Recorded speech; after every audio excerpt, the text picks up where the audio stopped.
po sa inyong lahat. Live na live po tayo ngayon dito sa Dear Yeah. Ayan. Napakagaling na naisip mo. So, hindi pare, sa totoo lang kasi, kaya ako pinush talaga ito. Nagsimula nga ito doon sa bayaw mo. Nung hindi pa nangyayari yung sa bayaw mo kasi pare, nagdadalawang isip pa ako na gawin tong niche nitong page na to. Tapos nung nangyari nga po talaga biglang nagganyan nga. Sabi ko pupush ko na, 'di ba? Parang post tayo regarding mas maganda rin ito kasi malaking tulong din sa mga viewers na siyempre mga sinasabi mo may mga pinagdadaanan na hindi wala mapagsabihan, mapaglabasan. Kung nagpa-personal message, nag-DM, makakaluwag din sa kanila kahit through ganito. Napakarami pa rin. No? Pag personal, pwede rin yung pupuntahan niya sa kanila. May soft drinks pa.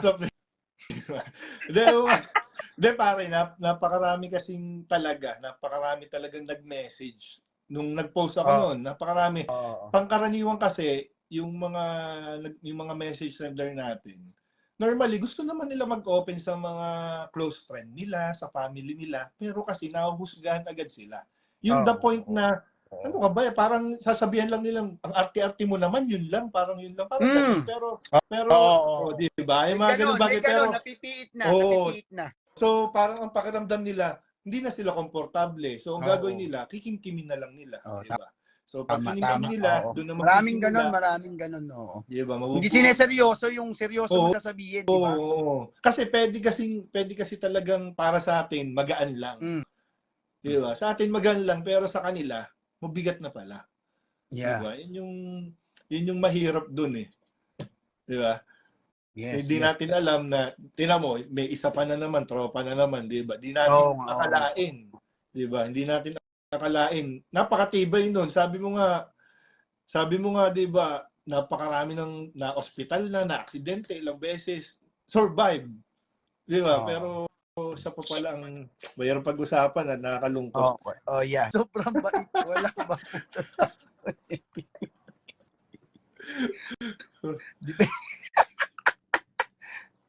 Saya pala ng ganito. Pag wala akong magawa, kung isali mo. Masaya. Dapat talaga maging masaya. Para yung mga gantong kwentuhan, open forum, positibo lang positibo. Nagbibigay saya, yung mga viewers nating may dinadamdam na mabibigat, pag napanood na gantong kasaya, kagaan din yung pakiramdam nila. Dapat talaga maging masaya. Kampayan. Magandang gabi po kay Chris Lasterson, Natividad Dumo. And good evening po sa inyo. Welcome po sa Dear Aya. Dito po tayo magkwekwentuhan, open forum po tayo. Pwede po kayo mag-share ng mga stories nyo sa buhay na pwede magbigay po ng lesson tsaka inspiration sa ating mga viewers. Kung pwede rin po kayo magtanong anything, kung may mga medyo counting problema na pwede naman natin pag-usapan para makagaya sa inyong mga damdamin, ay pwede po natin pag-usapan dito sa live. Kung di naman kayo komportable, message lang din po kayo sa page. Yan. Paano mong kunyari, nag-open sila sa'yo, i-message ka nilang direkta, sa amo dito, ipapaliwanag sa mga... Ang ginawa ko nung una, may plano kasi ako pare, gusto kong mag-podcast. Pero ang ginagawa ko muna, ganito muna, live, post, kasi paparami muna tayo ng followers sa page na to, kasi para mas maganda yung pagpa-podcast. Ang ginagawa ko, di ba, minsan, kung nakikita mo, nagpo-post ako ng mga nag-message sa akin, screenshot ko lang, tapos na ipopost ko, pero anonymously kasi syempre maseselan minsan yung topic Tama. Itong ang Dear Aya, kaya ginawa kong Dear Aya to. Para siyang Dear Diary, di ba? Kaya lang Dear Aya kasi nga Aya ko itong tawagin kuya, di ba? Pinalitan mo lang. So, ang gusto kong mangyari rito, lalo na pag nagsimula na yung podcast, syempre, kapag marami na yan, sigurado may mga mag-o-open na dyan. So, pwedeng ma-invite natin. Meron na kasi rin si Facebook na yung audio lang or pwede rin sa live kung okay sa kanila nga sa live pag-usapan, mas maganda. Pero kung ayaw nila, pwede naman na private, tapos itatago natin yung pagkakakilanlan nila. Parang ganun. Yun yung plano ko dito. Ang maganda kasi diyan, makakita tayo ng mga iba't ibang experiences, maganda man o pangit, di ba? Na kahit experiences sa buhay, yung mga pinagdadaanan sa buhay na pwedeng pag share natin sa iba na may katulad pala na ganito, pero ito pala, grabing lumaban, bakit ako din, di ba? Dapat lumalaban din ako, Tama, di ba? Tapos tama, yung mga achievements ba or yung mga nalagpasan na ng mga pagsubok, pag may nag-share, katulad sa pagsubok na ito, ay oo nga, kaya pala. Ito nga, kinaya niya, di ba? Nag-boost, nagbibigay boost sa kanila para yung mga nararamdaman rin nila na mabibigat ay medyo gumaan-gaan rin. Kumbaga, na-inspire sila, parang gano'n. Kasi, alam mo, ito ang ginawa ko, pare. Alam mo, sa simpleng pakikinig lamang, yung mga nag-message sa akin, promise, nakaka-overwhelm para sa akin kasi after namin mag-usap, talagang ang sinasabi nila, gumaan na po pakiramdam ko, maraming salamat po, buti po, merong katulad nyo na handang may ganto. Oo. Kasi yun talaga minsan yun lang talaga ang kailangan nila, yung may makikinig. Diba? Yes, makikinig ang kulang talaga. Oo, kasi yung, lalo na yung may mga tao kasi na di natin maiwasan, makimkimin talaga. Hindi sila pala open. Pero sabi nga, sa bagay, totoo naman ito, mas nag-o-open pa rin tayo sa taong di natin kilala. Mas komportable pa tayong mag-open kaysa sa kilala natin. Kasi nga, parang nahuhusgahan tayo agad pagkakilala natin eh. Yun nga, katulad nga kanina, di ba? Kung parang... Paano naman pag hindi mo kilala, doon mo in-open, hindi ka na mahusgahan kasi hindi ka kilala. Ayun na nga. Kaya nga, pangkaraniwan, mas komportable.